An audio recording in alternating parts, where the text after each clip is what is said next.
Chapter 5. Amanda swallowed the rather large lump in her throat as she dressed for the Students for Life meeting. Her nerves were jittering out of control. Jared had said it was casual, but the need to make a good impression weighed heavily on her heart. Her hope was that many of the people she met tonight would become friends. The Lord knew she could sure use some. Deciding on a green shirt that complemented her hair, she pulled it and a pair of jeans on. After a final glance in the mirror and a quick fluffing of her long red locks, she left the room. Even though the sun was setting, the air was still warm as Amanda crossed the green campus to Holden Hall. As one of the oldest buildings on campus, it had a regal air, though the architecture of it wasn't as striking as several of the other buildings. She pulled open the large wooden door and stepped inside. The smooth white floor contrasted the exposed bricks lining the inside wall. Research had informed Amanda that this hall had once been a museum, and she wondered how it must have looked then. A small white sign that read Students for Life pointed to the right, and she turned that direction, her footsteps echoing through the large hallway. As she stopped in front of room 101, she took a deep breath before opening the door. Though large, the room was not as big as some of the lecture halls. There were round tables and chairs set up about the room, and a small stage with a podium sat at the far front of the room. Amanda wasn't extremely shy, but this scenario sent her heart racing. A sea of unknown faces stared back at her. What had she been thinking? A hand waved near the front, and she focused on it. It belonged to Jared, and it felt like a life jacket in the unfamiliar water. While she didn't know him well, he was the only one she knew even a little. Squaring her shoulders and willing her nerves to relax, she pushed her feet forward. "I'm so glad you could make it," Jared said as Amanda reached the table. One other guy and 3 girls were also at the table. "Guys, I'd like to introduce you to Amanda. Sorry, I realize I didn't get your last name when we met." Amanda's face flamed. "Oh my gosh, I'm so sorry. It's Adams, Amanda Adams." His green eyes twinkled as he smiled at her, and a calm flowed over her. What was it about him that made her feel so comfortable? "Okay, Amanda, well, this is Chase, Sarah, Becca, and Emily," he said, pointing to each one in turn. Chase reached out a hand first. He had dirty blonde hair and friendly hazel eyes. His sharp features stood out on his clean-shaven face. Sarah's handshake was softer, though Amanda hadn't expected it with her steely eyes and hawkish nose, capped off with spiky blonde hair. Becca was a soft-spoken brunette with green eyes and a dusting of freckles across her nose. Emily came across as the sporty one in the group. Her blonde hair was pulled back in a ponytail, and the glistening of her face led Amanda to believe she'd either worked out just before or on her way here. Though glad to meet new people she hoped would become friends, Amanda had no idea if she would remember all their names. She mentally went over them again as she sat down in the empty seat next to Jared. The room quickly filled as others straggled in. A few came over to say hello to Jared and the others at the table. Jared was always gracious and introduced Amanda as well, and while she smiled and shook each person's hand, she knew she would never remember all of their names. The sound of a hand tapping a microphone grabbed Amanda's attention, and she glanced up as a dark-haired woman stepped up to the podium. "Welcome, everyone. I'm Tracy Martin, the president of Students for Life. I'll introduce the other officers in a minute, but I wanted to tell you all a little about what we do for the new people and a reminder for the returners. Last year, we were mainly an educational group. We went to the fairs and we distributed pamphlets about choices other than abortion. We will continue that this year. In fact, our first fair is next Monday. There are details by the door as you leave. I hope you'll sign up at the clipboard by the door so we can contact you with future details of other fairs." As most of you know, HB 2, or House Bill 2, was repealed this year. This was the provision that made abortion clinics have to meet certain standards, and since most couldn't meet those standards, it forced many to close. We don't know what the repealing of this bill will mean yet, but I have an ominous feeling that it means more abortion clinics will be coming back. So we are going to double our efforts this year. We may never get Roe v. Wade repealed, but we can reach individuals and change their minds about abortion. We can show them the dangers of abortion and the humanity of the unborn. Clapping erupted in the room. Now, if I can ask the officers to join me up here, I'd like to introduce them. I'll be right back, Jared whispered and walked to the front.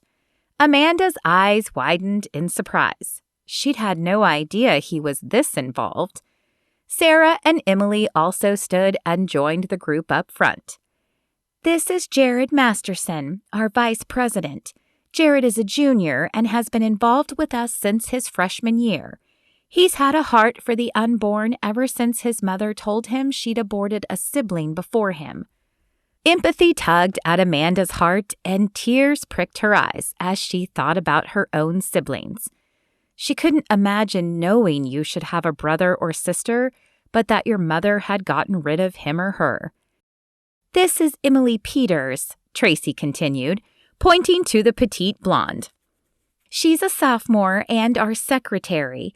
She'll keep notes of the meetings and send out emails if you miss them so you can stay up to date. Emily was adopted, so the sanctity of the unborn hits close to home. And finally, she pointed to the taller girl with the short blonde hair. We have Sarah Stewart. Sarah is a senior and a communication major. She was conceived in rape, but thankfully her mother chose life. She'll oversee organizing events and putting the flyers together. We are all open to communication, so if you leave your email address on the sheet at the refreshment table, we'll be sending out our email and phone numbers to everyone. Jared and the two girls rejoined the table, and Amanda's heart went out to him, to all the officers, really. I'm sorry about your sibling. I can't imagine what that must have been like. When did she tell you? When I was 15. Can you believe that? He whispered, leaning forward. She sat us down during a family powwow. I have a younger sister who was 12 at the time, and told us she'd gotten pregnant in college, but didn't want to give up her career, so she'd had an abortion. I asked her if she knew what the baby was, boy or girl, because I always wanted a brother, but she said she'd had the abortion too early to know.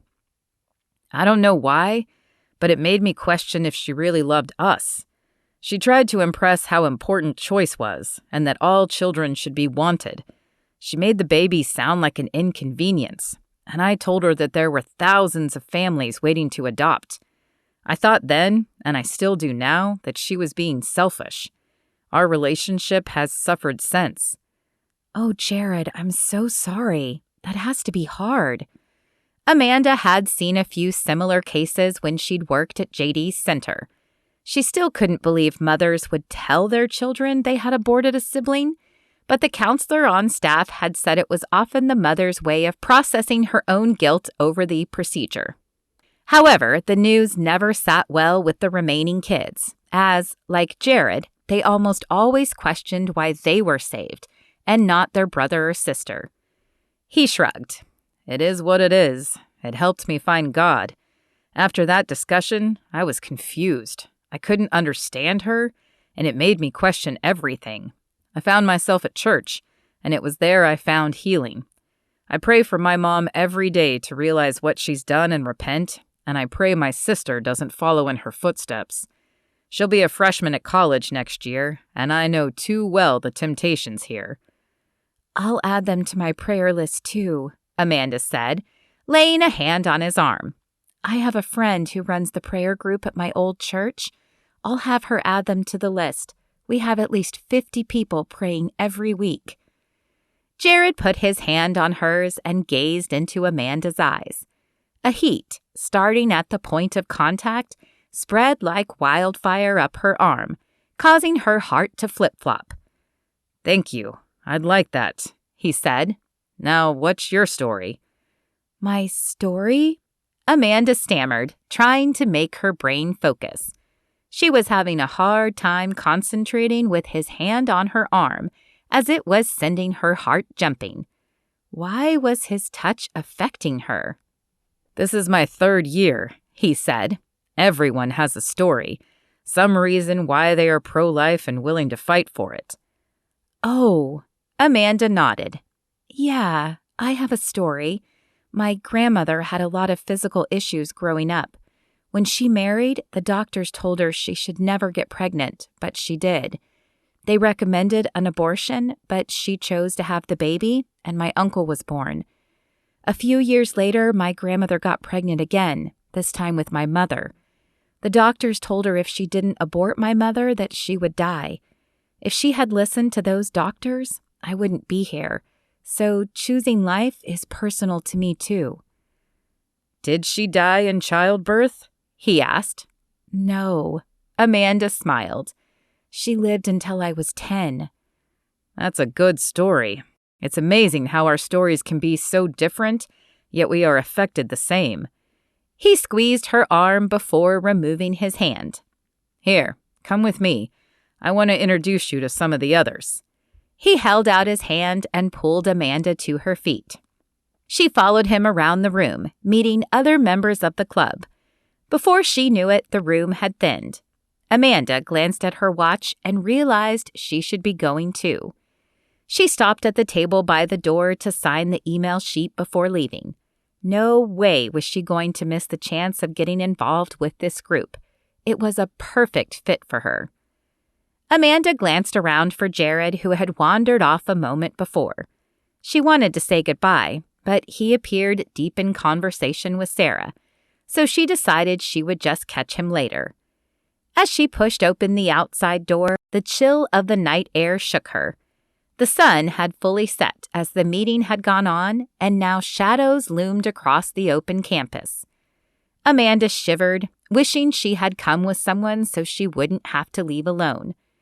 Goosebumps broke out on her arms, and she rubbed her hands up them to quiet the attack. When the conversation with Sarah ended, Jared looked around for Amanda, but she was nowhere to be seen. He had been hoping to walk her home. Taking a chance that he had just missed her, Jared headed to the exit. She wasn't in the hallway, but as he reached the main entrance, he saw a figure standing on the top of the stairs. Her red hair shimmered in the moonlight. "Can I walk you home?" he asked as he pushed open the front door. She turned to him, a look of relief in her eyes. "Thank you. That would be nice. I didn't realize it had gotten so late, and I didn't want to walk across the campus alone." "I completely agree." Jared shoved his hands in the pockets of his brown leather jacket to keep from grabbing her hand. He had felt such a tingling sensation when they had touched earlier that he wanted to repeat it, but he didn't know if she had a boyfriend, and he didn't want to overstep any bounds. "I'm so glad I came tonight," she said, as they walked down the steps. "This really seems like something I'll love." "I'm glad you did too.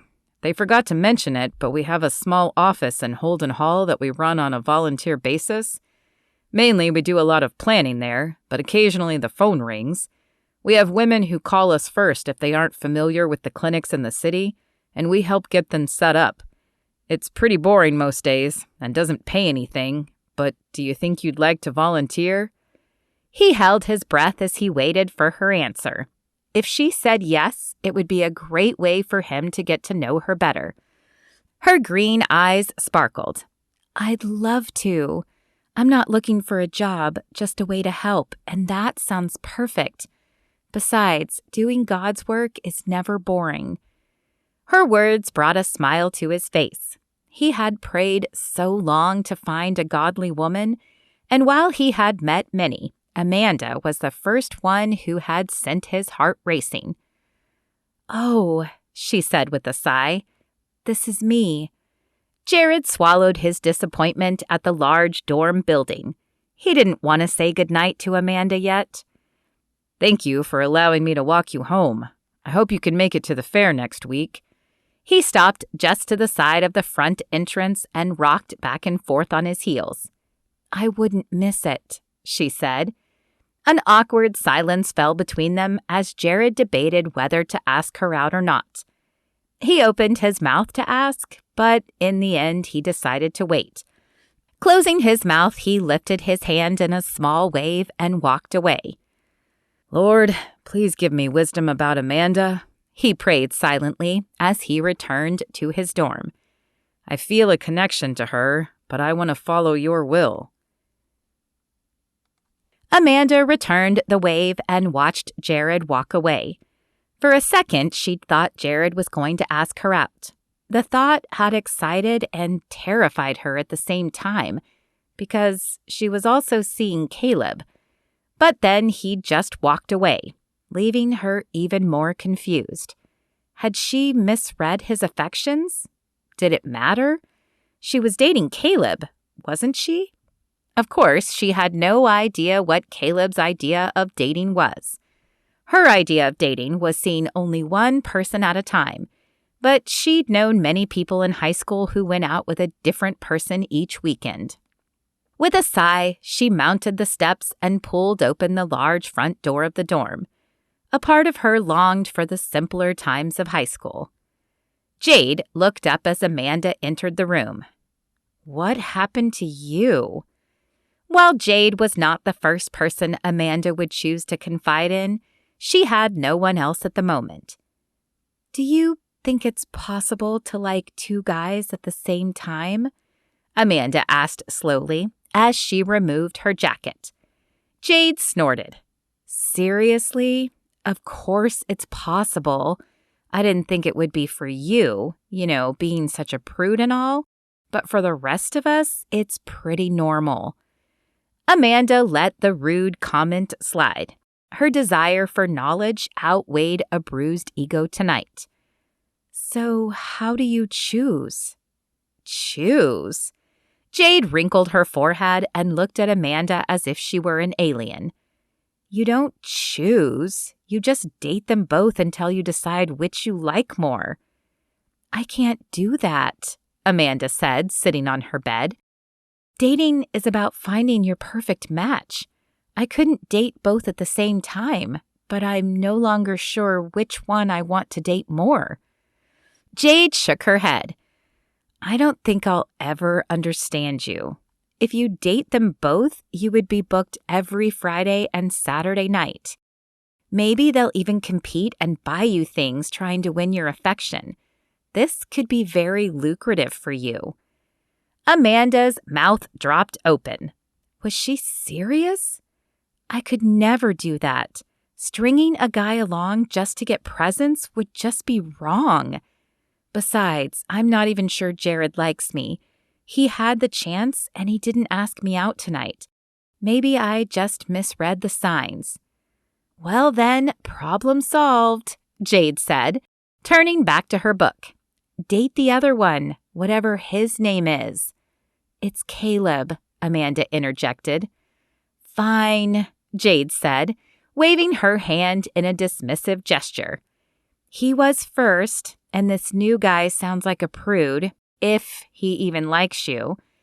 She paused and looked back up at Amanda. "Of course, so are you. So maybe you should dump the first guy and date the second one. You'd probably be perfect together." Though Amanda knew it was a dig, Jade's words were exactly what she feared. Jared did seem perfect for her. If she continued seeing Caleb, would she miss out on the guy she was supposed to be with?